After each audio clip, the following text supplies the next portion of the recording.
Hello traders, welcome to the volume vision. So traders, आज की video में discuss किया जाएगा डिसीजन रिस्क को। हर कोई ट्रेडर, जो भी मार्केट में ट्रेडर है, वो हमेशा बात करता है रिस्क मैनेजमेंट की या मनी मैनेजमेंट की। आपको क्या बताएगा कि आपको क्या करना है, मार्केट में रिस्क को मैनेज करते हुए चलना है ताकि आप एक प्रॉफिटेबल ट्रेडर बन पाओ। इन सब चीजों की बातें हर एक ट्रेडर करता है, लेकिन कोई भी डिसीजन रिस्क की बात मार्केट में नहीं करता है। आपने अभी तक काफी वीडियोस देखी होंगी जो रिस्क मैनेजमेंट के ऊपर बनी हुई है, लेकिन ये वीडियो काफी ज्यादा यूनिक होने वाली है और बहुत ज्यादा इंपॉर्टेंट होने वाली है। आगे से हमें क्या करना है, हम लोग मनी रिस्क से भी ज्यादा अपने डिसीजन रिस्क को प्रायोरिटी देंगे और इससे हमारी प्रॉफिटेबल जर्नी को आप काफी ज्यादा फास्ट कर सकते हो और वेल मैनेज कर सकते हो और कंसिस्टेंसी एक प्रॉपर वे से लेके आ सकते हो। क्योंकि जो भी आपको करना है, हर एक चीज देखिए कॉम्बिनेशन से होती है। सिर्फ आप मनी मैनेजमेंट करके अगर प्रॉफिटेबल बनना चाहोगे तो आप प्रॉफिटेबल नहीं बन पाओगे। सिंपली इसी चीज का कोई रूल नहीं होता है कि आप मनी मैनेजमेंट लेके चलोगे तो आप प्रॉफिटेबल हो ही जाओगे। उससे भी ज्यादा इंपैक्टफुल जो चीज है हमारे लिए, वो है हमारा डिसीजन रिस्क। रिस्क मैनेजमेंट करता क्या है? रिस्क मैनेजमेंट आपको ये बताएगा कि आपको कितना पैसा मार्केट में लूज करना है और कितना आपको वहां पे रिवॉर्ड मिलने वाला है। ये चीजें हम लोग मार्केट में देखते हैं रिस्क रिवॉर्ड के बेसिस पर, रिस्क मैनेजमेंट के बेसिस पर। लेकिन जो डिसीजन रिस्क है हमारा, वो आपको बताएगा कि आप ट्रेडिंग में कितना बेस्ट वे से सर्वाइव कर सकते हो, कितने लॉन्ग टाइम तक सर्वाइव कर सकते हो। दोनों का ही एक कॉम्बिनेशन होता है यहाँ पर मार्केट में। लेकिन मार्केट में जो प्रियोरिटी दी जाती है, वो हमेशा एक प्रोफेशनल ट्रेडर के पॉइंट ऑफ व्यू से डिसीजन रिस्क को ज्यादा इंपोर्टेंस दिया जाता है देन मनी रिस्क से। मनी रिस्क भी उतना ही ज्यादा इंपॉर्टेंट है जितना कि डिसीजन रिस्क, लेकिन अगर प्रियोरिटी की बात करें तो वहां पर डिसीजन रिस्क की इंपोर्टेंसी ज्यादा होगी मनी रिस्क। और वो कैसे होगी, ये मैं आपके साथ डिस्कस करूंगा। सबसे पहली बात ये होती है कि जो भी प्रोफेशनल ट्रेडर है, वो हमेशा अपने पीएनएल या रिस्क रिवॉर्ड को ही मैनेज नहीं करते हैं, वो अपने डिसीजंस को कंट्रोल में करते हैं। डिसीजन लेना कहाँ पर है, ठीक है, लोकेशन पे कब लेना है, ये देखते हैं कि कहाँ पर लेना है, कब लेना है, कितना लेना है। ठीक है, ये सारी चीजें मार्केट में एक प्रोफेशनल ट्रेडर हमेशा डिसाइड करता है कि जो भी वो रिस्क लेने जा रहा है, वो किस जगह पर ले रहा है, कब ले रहा है और कितना ले रहा है। सारी चीजों को देखते हुए तब वो वहां पर डिसीजन को क्रिएट करता है। और डिसीजन तब भी वो पूरा कंट्रोलेबल होता है। उस कंट्रोल को कैसे वो डिफाइन करता है, तो हमेशा वो अपने इमोशन को कैसे कंट्रोल कर पाता है। इमोशन को आप कंट्रोल नहीं कर सकते हो। इमोशन अगर आप कंट्रोल कर लोगे तो आप एक रोबोट बन जाओगे। तो पर ह्यूमन एक रोबोट तो है नहीं जो वो अपने इमोशन को कंट्रोल कर पाए।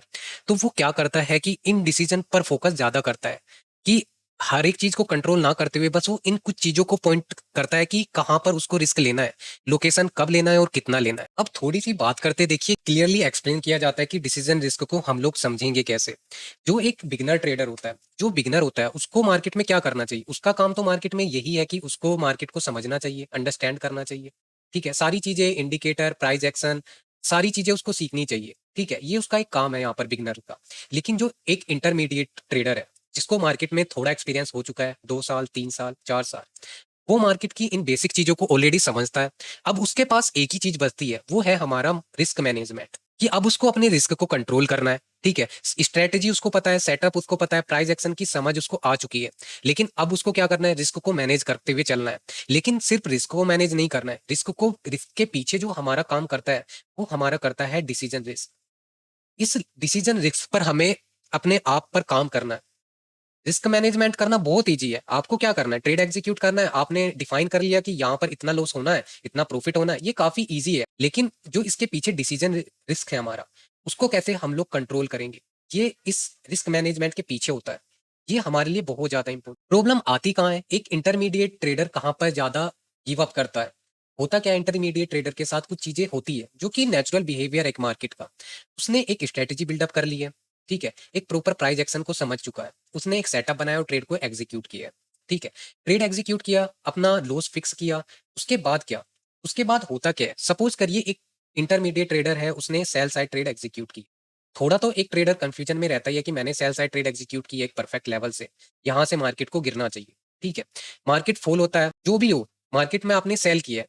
ठीक है, और बाई चांस आपका एसएल हिट हो जाता है वहां। अगर आपका एसएल हिट हो जाता है तो एक इंटरमीडिएट ट्रेडर ये चीजें समझ चुका है कि मेरा लॉस फिक्स था, मैं लॉस यहाँ पर कर चुका हूँ। लेकिन मार्केट में कुछ ऐसी कंडीशन आपको दिखाई देगी कि प्राइस वहां से रिवर्स करता हुआ दिखेगा। ठीक है, तो आपको क्या फील होगा वहां पर? एक इंटरमीडिएट लेवल को हमेशा ये चीजें फील होती है कि मेरा डिसीजन गलत हुआ है, तो शायद ये रिवर्स कर रहा है, ये यहाँ से बाइंग चला जाएगा। तो वो क्या करता है, यहाँ से बाय कर लेता है। या फिर वो बाय भी ना करे, वो क्या करता है कि उसके साथ चीजें, देखिए ये चीजें एक एक्सपीरियंस के साथ ही आता है। या तो वो रिवर्स ट्रेड करेगा, लेकिन उसको मनी मैनेजमेंट करना आता है। जहां वो 1% रिस्क पर ट्रेड ले रहा था, फिर वो वहां पर 0.30% से रिस्क लेगा। 0.30%। उसको पता है ये बहुत छोटा लॉस है, लेकिन देखिए भले ही उसने बहुत छोटे लॉस के साथ अपने रिवर्स ट्रेड किया है, लेकिन उसने क्या किया, अपने जो डिसीजन था, अपने मनी मैनेजमेंट को तो, अपने मनी रिस्क को तो कम ही रखा, लेकिन अपने डिसीजन रिस्क को उसने बढ़ा दिया। यानी कि जो एक प्रोफेशनल ट्रेडर का वहां पर व्यू होता है कि उसे क्या करना है, अपनी डिसीजन को कंट्रोल करना है, उसने वही वहां पर लूज कर दिया है, अपने डिसीजन रिस्क को बढ़ाकर। अपने रिस्क मैनेजमेंट को तो उसने कंट्रोल में रखा, लेकिन उसने क्या किया, अपने डिसीजन रिस्क को बढ़ा दिया। कोई भी देखिए यहाँ पर कोई भी अकाउंट है, वो लॉस से ज्यादा इंपैक्ट नहीं करता है जितना वो इमोशनल से इंपैक्ट होता है। इमोशनल डिसीजन हमेशा अकाउंट को ज्यादा नुकसान पहुंचाता है। और जो प्रोफेशनल है वो मार्केट को कभी भी प्रिडिक्ट नहीं करता है, ठीक है, वो अपने डिसीजन को कंट्रोल करता है।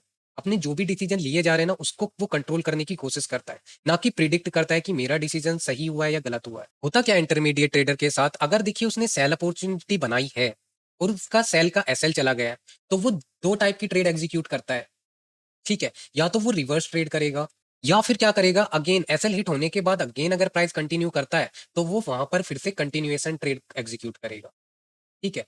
उसको ये लगेगा, दोनों डिसीजन वहीं पर आते हैं। जब आपका इस तरीके से ऐसे होता है, तो आपको ये लगता है कि अरे मार्केट हमारा लिक्विडेशन लेने के बाद फॉल हो रहा है, लेकिन जरूरी नहीं है लिक्विडिटी लेने के बाद भी गिर ही जाए, ये जरूरी नहीं है। मार्केट को आप प्रिडिक्ट मत करिए, वो फिर से ट्रैप करके आपको रिवर्स करते हुए एसएल हिट कर सकता है। भले ही ऊपर जाए ना जाए, लेकिन आपका एसएल हिट जरूर कर देगा, लेकिन आपका डिसीजन तो वहां पर इंपैक्ट हो चुका है। आपने दोनों डिसीजन ले लिए, ठीक है, लेकिन आपने क्या रखा, आपने एक ट्रेड के बाद 1% के बाद आपने 0.30% ही रिस्क बढ़ाया था। तब भी आपका 1 प्लस 0.30% रिस्क देखा जाए, तो 1.30% आपका रिस्क यहाँ पर बढ़ रहा है, जो कि कोई भी ज्यादा नहीं है। अगर 1% में अगर 0.30% भी आप इंक्रीज कर दे रहे हो, तो कोई ज्यादा इंपैक्ट मार्केट में आपके अकाउंट पर कोई भी ज्यादा फर्क नहीं पड़ेगा, ठीक है। क्लियर सी चीज है कि कोई भी इंपैक्ट इससे नहीं पड़ने वाला है। लेकिन फर्क क्या पड़ता है, डिसीजन रिस्क पर सबसे ज्यादा फर्क पड़ता है, कि जो प्रॉफिटेबिलिटी है, इतना आप प्रॉफिट कर पा रहे हो, ठीक है। आपके उस जो एक प्रिडिक्शन होती है ना, कि मैं 10 ट्रेड में से 5 ट्रेड लॉस करता हूँ, ठीक है, 5 ट्रेड में प्रॉफिट करता हूँ, उस पर काफी ज्यादा डिफरेंसेस क्रिएट हो जाते हैं। तब आप गैस ही नहीं कर पाओगे कि मेरा मैं कितनी ट्रेड को प्रॉफिट कर पा रहा हूँ, कितनी ट्रेड में मैं लॉस कर पा रहा हूँ, क्योंकि आप वहां पर अपने रिवेंट ट्रेड और रिवर्स ट्रेड को आप देख ही नहीं रहे हो। मार्केट में देखिए सिर्फ पैसा ही रिस्क नहीं है, हमारा डिसीजन भी रिस्क है। ये दोनों ही चीजें रिस्क के बेसिस पर काफी ज्यादा इंपॉर्टेंट रखती है, कि पैसे के साथ साथ हमारा डिसीजन भी एक रिस्क है, जिसको हम लेते हैं मार्केट में। मेन पॉइंट हमारा देखिए यहाँ पर एक ही चीज आएगा, कि जो भी चीजें हो रही है ना मार्केट में, सबसे ज्यादा एसएल के बाद जो चीज होती है हमारे साथ, अगर देखिए प्रॉफिट हो जा रहा है तब तो चीजें अलग है, काफी डिफरेंट होती है। लेकिन एसएल अगर मार्केट में आपका हो रहा है, उसके बाद जो आपकी डिसीजन क्वालिटी गिरती है, डिसीजन रिस्क आपका बढ़ जाता है काफी ज्यादा, ठीक है। और डिसीजन की क्वालिटी जो है, क्वालिटी, इस पर ज्यादा फोकस करिएगा कि क्वालिटी आपकी क्या हो रही है, गिर जा रही है। आपके डिसीजन में क्लियरिटी नहीं है वहां पर, और ये बहुत ज्यादा इंपैक्टफुल है मार्केट के लिए। छोटी सी चीज है, लेकिन बहुत ज्यादा इंपैक्टफुल है अगर आप इस चीज को बहुत ध्यान से सोचो, ठीक है। तो हमें करना क्या है, हमें करना क्या है, देखिए हम लोग क्या कर सकते हैं, रिस्क मैनेजमेंट तो हम लोग कर ही रहे हैं, तो कोई बड़ा रिस्क भी हम लोग मार्केट में नहीं ले रहे हैं। फ्रेमवर्क यहाँ पर बनाने होंगे, जिसकी वजह से हम लोग ये दोनों चीजों को इंक्लूड करते हुए ट्रेड को अब एग्जीक्यूट किया करेंगे। लेकिन उससे भी पहले देखिए एक चीज मैं आपको बताना चाहता हूँ, ये वीडियो कोई भी मैं कंटेंट के बेसिस पर नहीं बना रहा हूँ, कि मैं आपको कोई भी कंटेंट दे रहा हूँ, ठीक है, वीडियो बनानी है, वीडियो को डालना है यूट्यूब पर, कोई भी ऐसा कंटेंट नहीं है। मेरी जितनी भी वीडियोज आपने देखी होगी, कोई भी सेटअप अगर मैंने बताया, आपको स्ट्रेटेजी बताई है, सबसे पहले मैंने उसके पीछे की साइकोलॉजी बताई है। हमेशा साइकोलॉजी पर ज्यादा फोकस किया है, सेटअप और स्ट्रेटेजी से भी ज्यादा, कि आपको साइकोलॉजी ज्यादा समझ में आए, ताकि कभी भी आपको किसी भी यूट्यूब या किसी भी ट्रेडर को फॉलो ना करना पड़े। आप एक सेल्फ ट्रेडर बनो, सेल्फ इंडिपेंडेंट ट्रेडर बनो, किसी को कॉपी करने की जरूरत ना पड़े, आप खुद से चीजों को समझ पाओ। लेकिन छोटी छोटी चीजें, मैंने भी ये चीजें सीखी है, ये मैंने चीजें बुक से पढ़ी है, और कुछ कुछ जो मेंटर्स हमें बताते हैं, उनकी चीजों को ध्यान करते करते ये चीजें अपने आप फाइंड आउट किया जाता है। जब आप डेली ट्रेड को एग्जीक्यूट करते हो, हर एक कोई बात कर रहा है रिस्क मैनेजमेंट की, मनी मैनेजमेंट की, लेकिन डिसीजन रिस्क की कोई बात ही नहीं कर रहा है। तो ये चीजें फाइंड आउट करना, ये अपने आप से चीजें फाइंड आउट होती है कि गलती कहाँ पर हो रही है। क्योंकि जब आप डेली ट्रेड को एग्जीक्यूट कर रहे हो, आप परफेक्टली ट्रेड को एग्जीक्यूट कर रहे हो, लेकिन फिर भी कहीं ना कहीं मिस्टेक हो जा रही है। हाँ, हम लोग समझते हैं कि मार्केट में अनसर्टेनिटी है, ये चीजें हमें पता है, पर अनसर्टेनिटी होने के बाद भी हम लोग क्या कर सकते हैं, हम लोग अपने डिसीजन को कैसे कंट्रोल में लेके आ सकते हैं, यही चीजें हम लोग सीखते हैं यहाँ पर। इस वीडियो के बाद हो सकता है आपको ये वीडियोस काफी देखने के लिए मिले, लेकिन मुझे नहीं लगता कि ये वीडियो अभी तक का किसी ने डिस्कस किया होगा। डिसीजन इसके ऊपर कोई भी मैंने अभी तक वीडियोस अभी तक तो नहीं देखी है मार्केट में। खैर, बात करते हैं हम लोग फ्रेमवर्क की। इस फ्रेमवर्क को आप नोट डाउन जरूर करिएगा। ये फ्रेमवर्क देखिए बहुत ज्यादा इंपॉर्टेंट होने वाला है, आप इसको इग्नोर मत करिएगा। इस फ्रेमवर्क को आप नोट डाउन जरूर करिएगा। ये फ्रेमवर्क देखिए बहुत ज्यादा इंपॉर्टेंट होने वाला है, आप इसको इग्नोर मत करिएगा। आप पूरी वीडियो को स्किप कर सकते हो, मैं आपको बहुत रेयरली बोलता हूँ कि आप नोट डाउन करिए, लेकिन ये नोट डाउन करना बहुत ज्यादा इंपॉर्टेंट है। सबसे पहले तो ये आपको लिख के अपनी डेस्क के सामने चिपका लेना है कि डिसीजन रिस्क से भी ज्यादा इंपॉर्टेंट हमारे लिए कुछ नहीं है, मनी रिस्क से भी ज्यादा हमारे लिए जो इंपॉर्टेंसी रखता है वो हमारा डिसीजन रिस्क करता है। अब आपको कुछ फ्रेमवर्क यहाँ पर करना है जिससे आपकी क्वालिटी ऑफ ट्रेड एग्जीक्यूशन वो परफेक्ट होगा। इस परफेक्शन से आपका जो आरआर रहेगा वो काफी ज्यादा बेटर हो जाएगा, कंसिस्टेंसी काफी ज्यादा आएगी और प्रॉफिट होने की जो फ्रीक्वेंसी है वो काफी ज्यादा इंक्रीज हो जाएगी। आप फास्टली ग्रो कर पाओगे, अपने अकाउंट को काफी फास्टली ग्रो होते देख पाओगे, क्योंकि मिस्टेक यही होती है जो डिस्कस नहीं की जाती है। सबसे पहले आप नोट डाउन करिएगा, सबसे पहले आपको अपनी ट्रेड की डायरेक्शन को फिक्स करना है। हायर टाइम फ्रेम की एनालिसिस आपको जरूर करनी है कि हायर टाइम फ्रेम पर मार्केट की डायरेक्शन क्या है, क्या मार्केट बाइंग साइड जा रहा है या सेलिंग साइड जा रहा है। आपका आता है कि आपको किस डायरेक्शन में ट्रेड को एग्जीक्यूट करना है। ठीक है, डायरेक्शन आपकी क्लियर होनी चाहिए हायर टाइम फ्रेम के बेसिस पर कि मुझे यहाँ पर बाय करना है या सेल करना है। अगर आपने बाइंग सोचा है तो बाइंग के जितने सिनेरियो हो सकते हैं वो आपको वहां पर देखने हैं, जैसे कि हायर हाइज क्या मार्केट बना रहा है, अगर शॉर्ट करना है तो क्या मार्केट लोअर लोज बना रहा है। ये चीजें मतलब कॉन्टेक्स्ट 3 आता है हमारा, कॉन्टेक्स्ट को देखिए, कॉन्टेक्स्ट क्या कर रहा है। क्या मार्केट में देखिए, अगर मार्केट को गिरना है तो वो अपने बार बार सपोर्ट्स को बनाते ही नीचे की तरफ मूव करेगा। अगर उसको रिवर्सल फॉर्म करते हुए गिरना है तो वो अपने हाइज को नीचे की तरफ शिफ्ट करते हुए इस तरीके से गिरेगा, यानी क्या रेजिस्टेंस प्रोटेक्ट होते जा रहे हैं। तो ये चीजें ऑब्जर्व की जाती है कॉन्टेक्स्ट के बेसिस पर, तो आपको फिर वहां पर कॉन्टेक्स्ट को देखना है। फोर्थ आता है हमारा यहाँ पर कि ये कोई जो भी मैं ट्रेड एग्जीक्यूट कर रहा हूँ, क्या मैं ये फ्रेश ट्रेड एग्जीक्यूट कर रहा हूँ, ये आपको देखना है। फ्रेश ट्रेड मींस आपकी ये पहली ट्रेड है, ठीक है, कहीं ये आपकी कोई रिवर्सल ट्रेड तो नहीं है, आपको ये देखना है। यहाँ पर इसको आपको लिख लेना है कि ये मैं रिवर्सल ट्रेड कर रहा हूँ या फिर रिवेंज ट्रेड कर रहा हूँ। रिवर्सल में आता है आपका कि अगर आपने बाय किया है तो आप सेल करोगे, और रिवेंज ट्रेड में होता है कि आपका एसएल हिट होने के बाद आप अगेन उसी कंटिन्यूएशन में ट्रेड को एग्जीक्यूट करते हो। तो ये चीजें भी आपको देखना है कि कहीं आप रिवर्सल या रिवेंज ट्रेड तो नहीं एग्जीक्यूट कर रहे हो। उसके बाद आता है कि जो भी मैं ट्रेड ले रहा हूँ, क्या मैं उसको इमोशनली बेस पर ले रहा हूँ या फिर मुझे मेरा सेटअप नजर आ रहा है। यहाँ पर सेटअप नजर आ रहा है तो मैं इस ट्रेड को एग्जीक्यूट कर रहा हूँ, ना कि इमोशनल। इमोशनल में क्या आता है कि निफ्टी 50 मूव कर रहा है या आपका स्टॉक्स मूव कर रहा है या कुछ वॉल्यूम्स की हाईली अचानक से कंफर्मेशन आ गई तो आप फास्टली ट्रेड को एग्जीक्यूट करने लग जाते हो कि कहीं ये मिस ना हो जाए, फोमो में ट्रेड को एग्जीक्यूट कर देते हो। तो ये चीजों पे आपको फोकस करना है। ये चीजें एक फ्रेमवर्क में काफी ज्यादा हेल्प कर। एसएल हमारा एनिमी यहाँ पर नहीं है, देखिए एसएल हमारा एनिमी नहीं है। हमारा जो डिसीजन है, जो हमारी प्रोफिटेबिलिटी को डिसाइड करता है, वो हमारा डिसीजन होता है कि हम लोग कैसे डिसीजन ले रहे हैं। ये हमारा रियल एनिमी है, इसको समझो कि डिसीजन आप किस तरीके से ले रहे हो। एसएल होने के बाद जो डिसीजन लिया जाता है वही हमारी प्रोफिटेबिलिटी को डिसाइड करता है, प्रॉफिटेबल जर्नी को डिसाइड करता है। वो कैसे?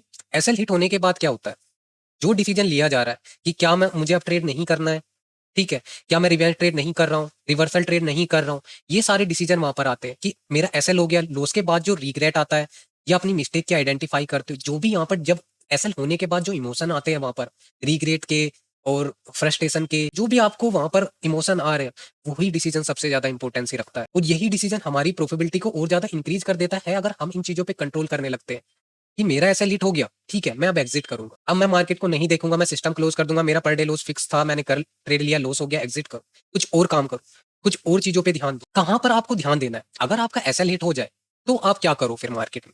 आप कोई बुक्स पढ़ सकते हो, वहां पर आपको बुक्स पढ़नी चाहिए ट्रेडिंग से रिलेटेड, साइकोलॉजी से रिलेटेड, या आपको इंग्लिश पर फोकस करना चाहिए, आपको प्रोनाउंसिएशन इंग्लिश स्पीकिंग पर फोकस करना चाहिए। अगर आप स्पीकिंग करते हो तो आपको एक इंटरनली कॉन्फिडेंस आएगा, इंग्लिश सीख सकते हो, या आप कोई अदर वर्क भी कर सकते हो। अगर आप कुछ अदर वर्क करते हो या जॉब करते हो वो भी आप कर सकते हो। इट मीन्स आपको मार्केट को फिर नहीं देखना है, ये नहीं, क्योंकि मार्केट तो आपको अपॉर्चुनिटी देगा ही, मार्केट आपको अपॉर्चुनिटी देखता ही रहेगा, उसके पास अपॉर्चुनिटी की कमी नहीं है।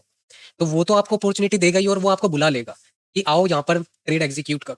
लेकिन फिर बात आ जाती है रिस्क मैनेजमेंट की। वो भी एक डिसीजन, उसके पीछे भी एक डिसीजन आया ना, पहले पहले तो एक डिसीजन आया कि मुझे क्या ट्रेड करना चाहिए। अगर हाँ आया तो आप रिस्क मैनेजमेंट को देखते हो ट्रेड एग्जीक्यूट कर दोगे। अगर आपने कहा नहीं तो आप सिस्टम क्लोज करके आप अपना बाकी का काम करो। बुक्स पढ़ सकते हो, मूवीज देख सकते हो, कुछ सीख सकते हो, कोई अदर स्किल को सीख सकते हो, पार्ट टाइम जॉब कर सकते हो, कुछ भी बहुत सारी चीजें जो आप कर सकते हो। अब सिंपली मैं आपको एक चीज और बताना चाहूंगा, अगर आपने कोई ट्रेड एग्जीक्यूट की है आपका एसएल हिट हो गया, सपोज करिए आपने आपने किसी ट्रेड को एग्जीक्यूट किया, सपोज करिए बंधन बैंक में आपने ट्रेड को एग्जीक्यूट किया, वो चाहे बाय हो या सेल। अगर आपका एसएल हिट हो गया वहां पर, तो आप क्या करो?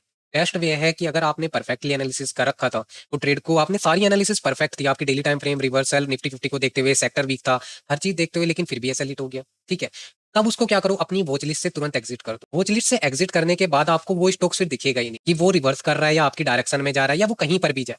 आपको फिर उसी स्टॉक्स को देखना है 3:30 के बाद, जब मार्केट क्लोज हो जाए। ये काफी ज्यादा सिंपल वे है मार्केट में, कि अगर आप फिर 3:30 के बाद उसको ऑब्जर्व करोगे तो आप देखोगे कि मैंने कहाँ मिस्टेक की, ठीक है। आप सारी चीजें देखोगे कि मेरी मिस्टेक कहाँ पर थी। क्या निफ्टी 50 ने रिवर्सल फॉर्म कर दिया, सेक्टर रिवर्स हो गया, या प्राइस एक्शन किस तरीके का बन गया, या कुछ वॉल्यूम की कंफर्मेशन आ गई जिससे मेरा एसएल हिट हुआ।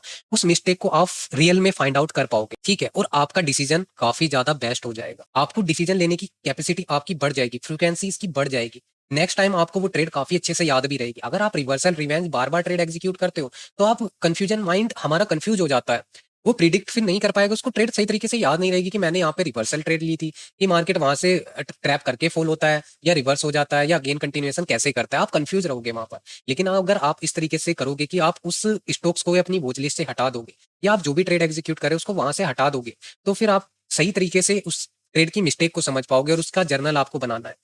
उस ट्रेड का जर्नल आप बनाओगे, लिखोगे कि क्या गलती हुई वहां पर, ठीक है। तब आप एक प्रॉफिटेबल जर्नी में बेस्ट तरीके से कंटिन्यू कर पाओगे। तो ये देखिए काफी नॉलेज की चीजें है ये, आप इसको इग्नोर भी कर सकते हो, ठीक है, इग्नोर कर सकते हो, और आप जो फॉलो करते हो वही आप फॉलो करते चलिए कि मनी रिस्क को ही हम फोकस करेंगे, ठीक है। लेकिन ये बहुत ज्यादा इंपैक्टफुल होगा आपके लिए अगर आप इस चीज को थोड़ा समझ पाओ। मैंने फ्रेमवर्क भी आपको बताया है, तरीका आपको बताया कि आपको करना क्या है, डिसीजन को और ज्यादा कैसे बेस्ट कर सकते हो। आज के टाइम पे जो सबसे ज्यादा रियल लाइफ में जो कंट्रोल करना है वो अपने इमोशनल ही है, कि हम लोग अपने इमोशन को कैसे कंट्रोल कर पाए, अपने माइंडसेट को कितना बेस्ट वे से रख पाते हैं। यानी क्योंकि यार आज के टाइम पे डिस्ट्रैक्शन काफी ज्यादा है, ठीक है, डिस्ट्रैक्शन काफी ज्यादा है, इंस्टाग्राम, यूट्यूब, काफी चीजें ऐसी है कि जिससे आपका माइंड काफी ज्यादा डिस्ट्रैक्ट रहता है। तो हम लोगों को करना क्या, अपने डिसीजन को एटलीस्ट ट्रेडिंग से बाहर रखिए। जब हम ट्रेडिंग कर रहे हैं तो कम से कम तब तो अपने डिसीजन को हम लोग बेस्ट कर पाए। हम चीज ओवरऑल लाइफ में हम लोग माइंडसेट, डिस्ट्रैक्शन, काफी चीजें हैं, उन चीजों को भले ही इस तरीके से कंट्रोल ना कर पाए, लेकिन अगर हम अपना काम कर रहे हैं, ट्रेडिंग कर रहे हैं, प्रोफेशनल तरीके से अपना काम कर रहे हैं, तो कम से कम अपने डिसीजन पे तो हम लोग इम्पैक्ट डाल सकते हैं। इसमें तो आपको आप 1 मंथ इसकी प्रैक्टिस करो। डिसीजन रिस्क को जब आप प्रैक्टिस करने लग जाओगे तो ऑटोमेटिक आपका सेटअप तैयार हो जाएगा। आपका अकाउंट बहुत स्लो ही सही पर बहुत अच्छे से ग्रो होगा। और स्लो स्टडी आप देखिएगा, आपका जो ग्रोइंग ग्राफ है वो काफी ज्यादा बेस्ट काम करेगा। स्लो ग्राफ आपका बेस्ट वर्क करेगा। इस तरीके से आपका ग्राफ जाएगा फिर ग्रो करने का। ये थोड़ा स्लो प्रोसेस हो सकता है, लेकिन एक जो प्रोफेशनल तरीका है मार्केट में वो यही है। आप मानो या ना मानो, यही एक तरीका है। कितने भी इंटरव्यूज आप देख लो, पॉडकास्ट देख लो, हर एक ट्रेडर, हर एक प्रोफेशनल ट्रेडर आपको रिस्क मैनेजमेंट बता सकता है, लेकिन डिसीजन चीजों को डिस्कस नहीं करता। कभी आपके साथ वो इस चीजों को डिस्कस नहीं करे। जिस दिन उसने ये डिस्कस कर दिया, जिस दिन हम लोग एक प्रोफेशनल का डिसीजन लेने का तरीका समझ गए ना, उस दिन आप बहुत कुछ कर सकते हो मार्केट में, ठीक है। बहुत अच्छे से काम कर सकते हो किसी भी प्रोफेशनल में। किसी भी प्रोफेशनल में अगर आप डिसीजन सही तरीके से ले रहे हो, या किसी भी अदर उस पर आप एक डिसीजन सही ले पा रहे हो, या लाइफ में भी आप सही डिसीजन ले पा रहे हो ना, तो आपकी लाइफ बन जाएगी। सारा खेल तो डिसीजन का ही है लाइफ में भी, कि आप क्या डिसीजन मार्केट में लेते हो। पूरी क्लास आज की थ्योरी क्लास थी, लेकिन बहुत ज्यादा इंपैक्टफुल है। चीजें धीरे धीरे समझ आती है, लेकिन लेट ना करते हुए मैं इन चीजों को थोड़ा जल्दी समझना। जितना जल्दी समझ जाओगे उतना ज्यादा जल्दी ग्रो कर पाओ। और बात करूं मैं रिस्क मैनेजमेंट की, तो रिस्क मैनेजमेंट के ऊपर तो मैं सिर्फ एक ही चीज बोलूंगा कि लॉस आपका छोटा होना चाहिए और रिवॉर्ड बड़ा होना चाहिए। सिंपल, कि एटलीस्ट आप ट्रेड एग्जीक्यूट कर रहे हो तो इससे नीचे की ट्रेड आपकी एग्जीक्यूट नहीं होनी चाहिए। मेरे पॉइंट ऑफ व्यू से मैं जो भी ट्रेड एग्जीक्यूट करता हूँ, मेरी ट्रेड इससे नीचे रहती ही नहीं, भले ही मेरा लॉस हो जाए। लेकिन मैं जिस दिन प्रॉफिट करता हूँ मैं ट्रिपल प्रॉफिट करता हूँ। आप अगर 23 सेशन में 15 भी लॉस कर लोगे ना, तब भी आप इसको बीट नहीं कर पाओगे। आप चाहे पूरा कैलकुलेट करके देख लीजिए, 15 डेज सोचिए, सिर्फ पूरे मंथ में आप 7 ट्रेड ही प्रॉफिट कर पा रहे हो, या 8 ट्रेड ही प्रॉफिट कर पा रहे हो, तब भी आप इसको बीट नहीं कर पाओगे। आप लॉसेज में जा ही नहीं सकते, आप ये शर्त लगा सकते, नहीं जा सकते हो आप लॉस में। आप ये रिवॉर्ड लेके चलिए। कोई भी ट्रेड आप देख सकते हो, कभी भी आपने ट्रेड को ऑब्जर्व किया होगा, बड़े बड़े टारगेट, बड़े बड़े टारगेट, एक एक रुपए का एसएल, एक एक रुपए का एसएल, 1:3, 1:4, 1:5, 1:11 तक भी हम लोगों ने कैप्चर किया है, सोचिए। लेकिन वो कुछ मंथ्स होते हैं, ठीक है, हर बार ऐसा नहीं होता। हर डे हम लोग क्या करते हैं कि बेस्ट ट्रेड एग्जीक्यूट करने की कोशिश करते हैं। तो रिस्क मैनेजमेंट को तो समझना बहुत ईजी है, इसमें तो आपको कुछ करना ही नहीं है। आपको जो समझना है वो हमारा डिसीजन रिस्क है, तो इस पर आप बस फोकस करिए। छोटी सी वीडियो थी, आई होप आप इस चीज को क्लियरिटी लेके आ पाए होंगे। कोई भी डाउट आपको लगता है तो आप उस चीज के लिए कमेंट कर सकते हो, पूछ सकते हो, डिस्कस कर सकते हो। मैं भी आप ही की तरह एक ग्रोइंग ट्रेडर हूँ, कोशिश कर रहा हूँ बेस्ट से बेस्ट वर्क करने की, चीजें आपको बेस्ट तरीके से समझाने की। So thank you so much traders watching this video, thank you so much.